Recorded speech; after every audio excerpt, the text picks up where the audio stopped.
গুছিয়ে কথা বলতে পারা খুব গুরুত্বপূর্ণ একটা স্কিল। দুইটা মানুষ একই কথা আপনাকে বলবে, কিন্তু একজন ন্যাচারাল পজ রেখে একটু আস্তে ধীরে একটু বুঝায় আপনাকে ওই কথাটা বলবে, ভার্সেস আরেকজন মানুষ একদম হজবরল স্টাইলে আপনার মাথার মধ্যে ঢুকেছে নাকি ঢুকেছে না এই বিষয়ে খুব একটা তোয়াক্কা না করে একই কথা আপনাকে বলে যাবে। দিন শেষে আপনি দেখবেন শুধু যে আপনি একজনের কথা বুঝেছেন এবং আরেকজনের কথা বোঝেন নাই তা না, একজনের কথা আপনার উপরে ইম্প্যাক্ট ফেলেছে, একজনের অথরিটি আপনার স্কেলে বেড়েছে, ইভেন আপনিও রিয়ালাইজ করেন নাই এটা যে উনার অথরিটিটা যে আপনার স্কেলে বেড়েছে, ভার্সেস আরেকজনের আসলে অত বাড়ে নাই। ওই দুইটা মানুষও হয়তো স্পেসিফিক্যালি রিয়ালাইজ করে না যে এই ব্যাপারটা শুধুমাত্র এই জন্যই হয়েছে কারণ একজন গুছায় একটা কথা আপনাকে বলতে পারছে ভার্সেস আরেকজন পারে নাই। এখন এখানে আরেকটা ব্যাপারও সত্য যে গুছিয়ে কথা বলা মানে কিন্তু এটা না যে আমি বিটিভির খবর পড়ার মতো করে একদম আপনার চোখের দিকে তাকায় এবং খুব সুন্দর প্রমিত বাংলা উচ্চারণে একটা জিনিস আপনাকে বুঝায় যাব। এরকম যদি হইতো তাহলে বিটিভিতে যারা খবর পড়ে তারা বিশাল বিশাল অথরিটি হইতো, বিশাল বিশাল ইনফ্লুয়েন্সার হইতো, তাদের কথা মানুষ পাগলের মতো শুনতো। তা কিন্তু হয় না। তার মানে শুধু গুছায় কথা বলতে পারাটা এলোন এনাফ প্রবাবলি না। কথা বলাটা খুব গুরুত্বপূর্ণ একটা স্কিল আমার মতে, কারণ পৃথিবীর সবচেয়ে গুরুত্বপূর্ণ স্কিলগুলোর একটা হলো সেলস। এটা আমি মনে প্রাণে বিশ্বাস করি। এবং আপনি চাকরি করেন বা আপনি ব্যবসা করেন বা আপনি কোনো কিছু করেন না, কিছু একটা করবেন ভাবছেন, আপনি আপনার ক্যারিয়ার, আপনি আপনার জীবন থেকে মৃত্যু পর্যন্ত যেই পর্যায়েই থাকেন, সেলস এমন একটা স্কিল বা পারসুয়েশন এমন একটা স্কিল, মানুষকে কোনো কিছুর ব্যাপারে কনভিন্স করতে পারার স্কিলটা এমন একটা স্কিল যেটা সবার কাজে লাগে। প্রমোশনের জন্য কাজে লাগে, ব্যবসার ক্ষেত্রেও কাজে লাগে, অন্য মানুষকে আপনার কাস্টমারকে কনভিন্স করতেও কাজে লাগে, কোনো বাজে সিচুয়েশন ট্যাকেল করতেও কাজে লাগে, কোনো ভালো সিচুয়েশনকে আরো ভালো সিচুয়েশন বানাইতেও কাজে লাগে। আমরা সবাই ইনটুইটিভলি এটা বুঝি যে সেলস একটা গুরুত্বপূর্ণ স্কিল, বাট আমরা বেশিরভাগ মানুষ মনে করি যে সেলস এমন একটা স্কিল যেটা মনে হয় শুধু সেলসম্যানদের দরকার হয়। ব্যাপারটা কিন্তু এরকম না। প্রত্যেকটা মানুষের, ইভেন আপনার পার্সোনাল ইন্টারপার্সোনাল রিলেশন, আপনার স্বামীর সাথে, আপনার স্ত্রীর সাথে, আপনার বাচ্চার সাথে বা আপনার বাবা মার সাথে, যেভাবে আপনি ইকুয়েশন ফেলেন বা বন্ধুদের সাথে, প্রত্যেকের অন্যদেরকে কনভিন্স করতে হয় বিভিন্ন সময়ে বিভিন্ন কাজে। এবং যার সেলস স্কিল ভালো সে বেশিরভাগ সময়ই আসলে এই কনভিন্স করার ছোট ছোট ছোট ছোট জীবনের যে অনেক ব্যাটল হয় এই ব্যাটলগুলাই জিতে। আজকের এই ভিডিওতে আমি আপনাদের কিছু সুন্দর করে কথা বলার স্ট্র্যাটেজি এবং হ্যাক শেয়ার করব, এগুলো আমার জীবনে অনেক কাজে এসেছে। লাস্টেরটা আমার ধারণা আপনাদের কেউ কখনো বলে নাই, সো ওটা তো শুনবেনই, বাট প্রত্যেকটা হ্যাকই আমার ধারণা আপনাদের কোনো না কোনো পর্যায়ে কাজে লাগবে। চলুন শুরু করা যায়। আপনারা হয়তো দেখছেন যে আমি যখন কথা বলি কখনো কখনো আমি এরকম নিচের দিকে তাকায় কথা বলি। এখন কিন্তু আমি আপনাদের দিকে তাকিয়ে নাই, আমি নিচের দিকে তাকায় আছি। ও আপনারা হয়তো ভাবতেছেন আমি কিছু পরে কথা বলতেছি, আসলে ব্যাপারটা ওরকম না। আমার হাতে একটা জিনিস ধরা, যেটা হলো একটা লেন্স ক্যাপ, ক্যামেরার লেন্সে এই ক্যাপটা থাকে যাতে লেন্সের ক্ষতি না হয়, এবং ওই ক্যাপটা আমি খুলি সবসময় ভিডিও রেকর্ড করার সময়, এবং তারপর বেশিরভাগ সময় ওটা হাতে ধরে থাকি। সবসময় আপনারা দেখবেন যখন আমি কোনো ভিডিওতে কথা বলছি আমার হাতে বেশিরভাগ সময় কিছু না কিছু ধরা থাকে, কারণ কোনো কিছু হাতে ধরা না থাকলে আমার কেমন জানি কথা বলতে খুব আনকমফোর্টেবল লাগে। আপনি আজকে যখন সকালবেলা ঘুম থেকে উঠেছেন আপনার মাথায় অনেক প্রশ্ন আসছে, বাট আপনার মাথায় এই প্রশ্নটা আসে নাই যে খালিদ ফারহানের হাতের মধ্যে কি থাকে কথা বলার সময়, এটা আমার আজকে জানতে হবে। এই ইনফরমেশনটা আমি আপনাকে মাত্র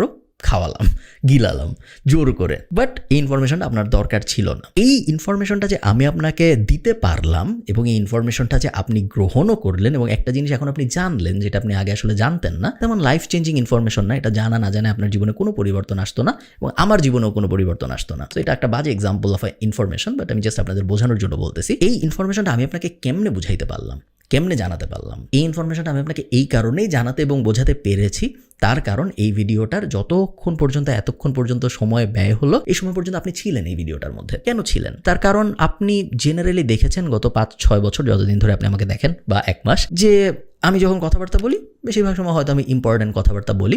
সো আমার একটা অথরিটি আপনার মাথার মধ্যে বিল্ড হয়ে গেছে যে উনি যখন কথা বলে উনি সাধারণত এই বিষয়ে কথা বলে, এবং ওনার কথা যদি আমি শুনি তাহলে মনে হয় আমার টাইম লস হবে না, যেই কারণে আমি ওনার কথা এই মুহূর্তে শুনতেছি, বা অ্যাটলিস্ট অন্য কোনো কিছু না হলে আমি একটা এন্টারটেইনমেন্ট ভ্যালু পাবো, যে ভ্যালুর জন্য আমি ওনার কথা এই পর্যন্ত শুনতেছি বা এই টাইম ডিউরেশন পর্যন্ত শুনছি। এই অথরিটি বিলটা কিন্তু আপনি নিজে করেন নাই, বা আমি আপনাকে বলি নাই যে এখন থেকে কিন্তু আমার কথা মনোযোগ দিয়ে শুনবেন কারণ আমি কিন্তু খুব বড় মানুষ, এরকম কিছু কিন্তু আমিও বলি নাই, আপনি নিজেও কখনো ভাবেন নাই, বাট আপনি শুনতেছেন এবং আমি বলতেছি। এটাই সুন্দর করে কথা বলতে পারার বা কোনো একটা কিছু বলে বোঝাতে পারার পাওয়ার, ন্যাচারাল অথরিটি বিল্ডিং। এই ব্যাপারটা আমি চাই আপনারা মাথায় রাখেন। প্রথম যে হ্যাক সুন্দর করে কথা বলার বা কোনো কিছু বোঝাতে পারার, সেটা হলো আপনার নিজের জীবনে আপনার কাজ করতে হবে নিজের কনফিডেন্স বাড়ানোর উপরে। একজন আন্ডার কনফিডেন্ট এবং একজন প্রপারলি কনফিডেন্ট মানুষের মধ্যে কথা বলার যে বিস্তর ফারাক, এটা শুধুমাত্র আপনি যদি ট্রুলি একজন আন্ডার কনফিডেন্ট মানুষের সাথে এবং একজন প্রপারলি কনফিডেন্ট মানুষের সাথে কথা বলেন, তাইলেই আপনি ধরতে পারবেন যে কি বিস্তর ফারাক। আপনি নিজের জীবন একটু চিন্তা করেন, জীবনের অনেক সময় আপনি কিন্তু অনেক বিপদে পড়ছেন। বিপদ হতে পারে পরীক্ষার রেজাল্ট নিয়ে, বিপদ হতে পারে চাকরিতে, বিভিন্ন সময় আপনি কিন্তু জীবনে এমন এমন বিপদে পড়ছেন যে বিপদগুলো নিয়ে আপনি ঠিক শিওর ছিলেন না কি করা উচিত। ওই সময় আপনি দেখবেন অনেকের ঠান্ডা লাগে,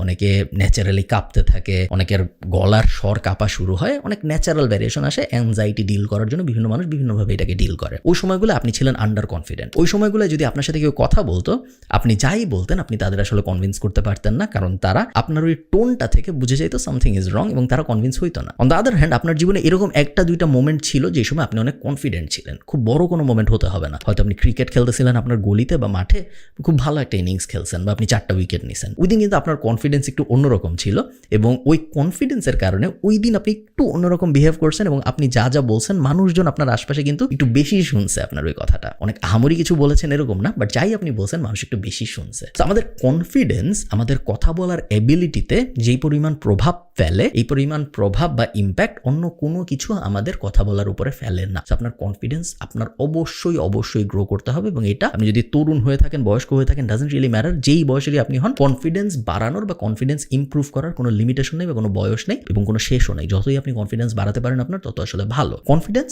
প্রাইমারিলি 2টা জিনিস থেকে বাড়ে, 3টা জিনিস অ্যাকচুয়ালি। 1 নম্বর হলো স্কিল, 2 নম্বর হলো নলেজ এবং 3 নম্বর হলো মানি। এই 3টা জিনিস মূলত আপনাকে আপনার জীবনে কনফিডেন্স দিবে। হয় আপনার অনেক স্কিল থাকতে হবে, অথবা আপনার অনেক নলেজ থাকতে হবে, অথবা আপনার অনেক টাকা থাকতে হবে। সাধারণত যাদের অনেক স্কিল থাকে, যাদের অনেক নলেজ থাকে, তাদের অনেক টাকাও থাকে। খুব জ্ঞানী বাট গরিব এরকম মানুষ খুব বেশি দেখা যায় না, খুব স্কিলড বাট খুব গরিব এরকম মানুষও বেশি দেখা যায় না। সো এই 3টা জিনিসের উপরে যদি আপনি কাজ করেন, টাকাটা তো একটা বাই প্রোডাক্ট, সো শুধুমাত্র স্কিল এবং নলেজের উপর যদি আপনি কাজ করেন, আপনি দেখবেন আপনার ন্যাচারাল কনফিডেন্স আস্তে আস্তে বাড়বে, যেটা আপনাকে একটা ভালো স্পিকার বানাবে। সেকেন্ড পয়েন্ট হলো রিড অ্যান্ড রিড। পড়ার কোনো শেষ নেই এবং যত কম একাডেমিক বই পড়ে, যত বেশি নন একাডেমিক বই আপনি পড়তে পারেন, তত আসলে আপনার জীবনের জন্য ভালো। এটা একটু আইরনিক, ছোটবেলায় আমাকে এই জিনিস কেউ কখনো বলবে না, আপনাকেও ছোটবেলায় এই জিনিস কেউ কখনো বলবে না, কারণ আমরা সবাই একটা স্কুলিং প্রসেসের মধ্যে দিয়ে যাই, একটা আননেসেসারি অদ্ভুত একটা কম্পিটিশনের মধ্যে দিয়ে আমরা যাই, যেখানে একজন স্কুলে ফার্স্ট হয়, একজন সেকেন্ড হয়, একজন 10th হয়, যেটা আসলে কোনো মানে নেই। ওই কম্পিটিশনের পুরো জীবনে কোনো ভ্যালু নেই। ওই কম্পিটিশনটায় বাঁচার জন্য আমরা আমাদের বাচ্চা কাচ্চা যারা আছে, তরুণ বয়স্ক মানুষজন যারা আছে, বা ইভেন ইউনিভার্সিটিতেও আমি এটা হতে দেখছি, তারা একাডেমিক বইয়ের বাইরে খুব বেশি যায় না। এটা যে কত বড় একটা ভুল, এটা আপনি জীবনে কখনোই রিয়েলাইজ করবেন না যদি না আপনাকে কেউ এটা একদম হাতে ধরায় দেখায় দেয়। তো আমি হাইলি রেকমেন্ড করবো আপনাদের একাডেমিক বইয়ের বাইরে যে অন্যান্য বই পড়তে। বইকে কিন্তু আপনি ফেসবুক স্ট্যাটাস বা ব্লগ দিয়ে বা নিউজ পত্রিকা দিয়ে রিপ্লেস করতে পারবেন না। বই ইংরেজি বই হইতে হবে জরুরি না। যদি আপনি ইংরেজি বই পড়তে না পারেন, আপনি বাংলা বই পড়তে পারেন, কোনো সমস্যা নেই। আমার আশপাশে সব সময় শয়ে বই থাকে। ইভেন আমি এখানে বসে আছি দেখে আপনি দেখতেছেন না, বাট আমার এই পিছনে মাসুদ রানা রাখা, বয়েজ রাখা, আমার নিচে বড় একটা শেলফ আছে যেখানে অনেক বই রাখা, এবং বাংলাদেশেও আমার একটা বড় শেলফ আছে যেখানে আরো হাজার হাজার বই রাখা। সুন্দর করে কথা বলতে পারার এবিলিটির আসে হলো সুন্দর করে একটা থট সাজানোর মধ্যে দিয়ে। এটা আপনি ন্যাচারালি করেন না। আপনি যখন কোনো একটা কিছু বলেন, খুব মিলি মাইক্রো সেকেন্ডের মধ্যে আপনার মাথার ভিতরে আগে লাইনটা তৈরি হয়, লাইনটা তৈরি হওয়ার পরে যে লাইনটা আপনি বলেন, ওই লাইনটা যে তৈরি হচ্ছে, ওই লাইনটা কিভাবে তৈরি হচ্ছে, কিভাবে আপনি স্ট্রাকচার করতেছেন আপনার থটটা, ওই ব্যাপারটা ইমপ্রুভ হয় যত বেশি আপনি পড়েন তত বেশি। সো পড়ার কোনো রিপ্লেসমেন্ট নেই এবং পড়া শুরু করারও কোনো আসলে বয়স নেই। যত তাড়াতাড়ি আপনি পড়া শুরু করতে পারেন, আপনি যাই পড়বেন, আপনার যদি ফিকশন পড়তে ভালো লাগে আপনি শুধু ফিকশনই পড়েন। এমন না যে আপনার খুব জ্ঞানী গুণী বই পড়তে হবে বা জীবনী পড়তে হবে বা নন ফিকশন বিজনেস বই পড়তে হবে, জরুরি না। আপনার ফ্যান্টাসি ভালো লাগলে আপনি ফ্যান্টাসি পড়েন, আপনার ড্রামা ভালো লাগলে আপনি ড্রামা পড়েন, হরর ভালো লাগে হরর পড়েন, 3 গোয়েন্দা ভালো লাগলে 3 গোয়েন্দা পড়েন।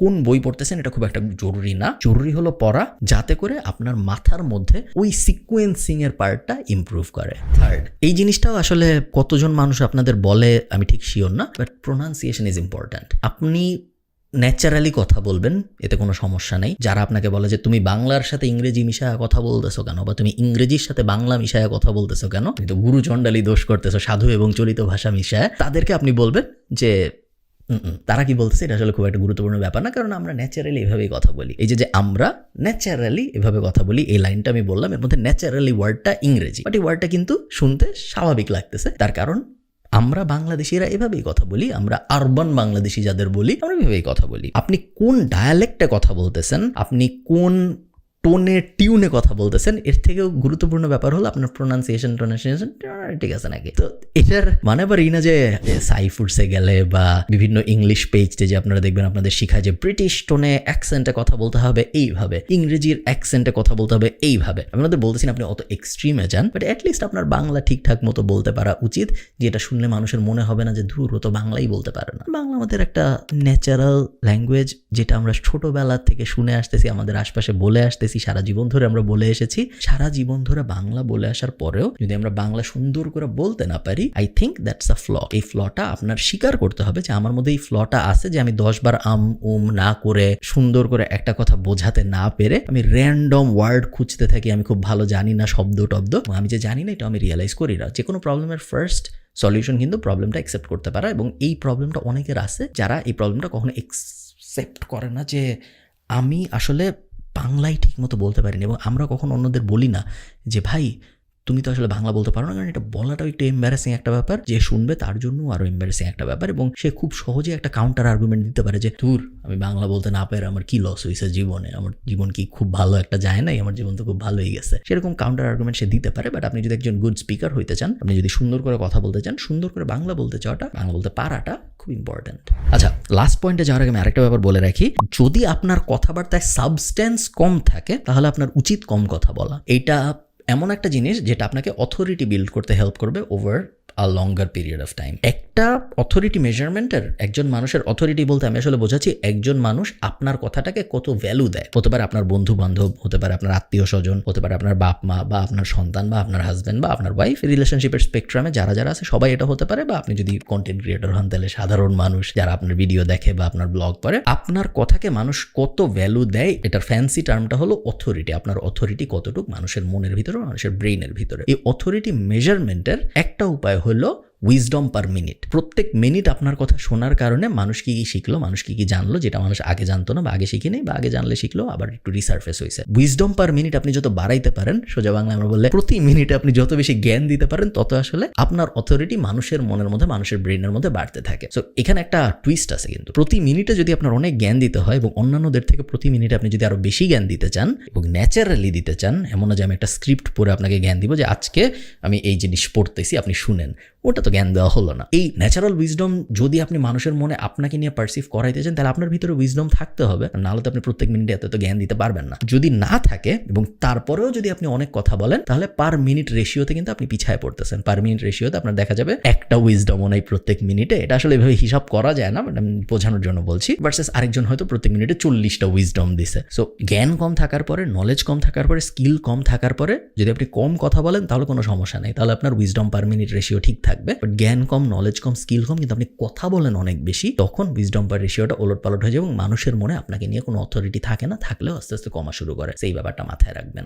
লাস্ট, একটা গল্প বলার একটা প্রপার স্ট্র্যাটেজি আছে এবং একটা গল্প বলার একটা স্ট্রাকচার আছে। এই স্ট্রাকচারটা যদি আপনি মনের মধ্যে ফলো করতে পারেন, কোনো একটা কিছু যখন আপনি বলতেছেন, কোনো একটা কিছু যখন আপনি গুছায় বলার চেষ্টা করছেন, এই স্ট্রাকচারটা যদি আপনি আপনার মাথার মধ্যে রাখেন, আপনি সবসময় দেখবেন আপনার গল্পটা বা আপনার কথাটা অন্যান্য যে কোনো মানুষের কথার থেকে অনেক বেশি সুন্দর শোনাবে। একটা ক্যারেক্টারের কোনো একটা প্রবলেম থাকে, এরপরে একটা গাইড আসে, সেই গাইডটা এসে একটা প্ল্যান দেয় এবং এই গাইডটা বলে যে এই প্ল্যানটা সাকসেসফুলি করতে পারলে কী লাভ হবে এবং এই প্ল্যানটা যদি সাকসেসফুলি করতে না পারি তাহলে কি ক্ষতি হবে। এবং তারপরে এই গাইডটা বলে যে যাও এবার তুমি তোমার দুনিয়া উদ্ধারের কাজকর্ম শুরু করো এবং ইভেনচুয়ালি রেজাল্ট আসে। এই যে 7টা স্টেপ আমি বললাম, এই 7টা স্টেপ হলো steps of a good story in this particular order. এই 7টা স্টেপ যদি আপনি মনে রাখেন এবং আপনি যখনই কোনো একটা গল্প বলবেন, এটা নিয়ে খুব ফেমাস বই আছে যে একটা গল্পের স্ট্রাকচার কিরকম হবে, স্টোরির ফরম্যাটিং কিরকম হয়, এটা নিয়ে অনেক বই আছে।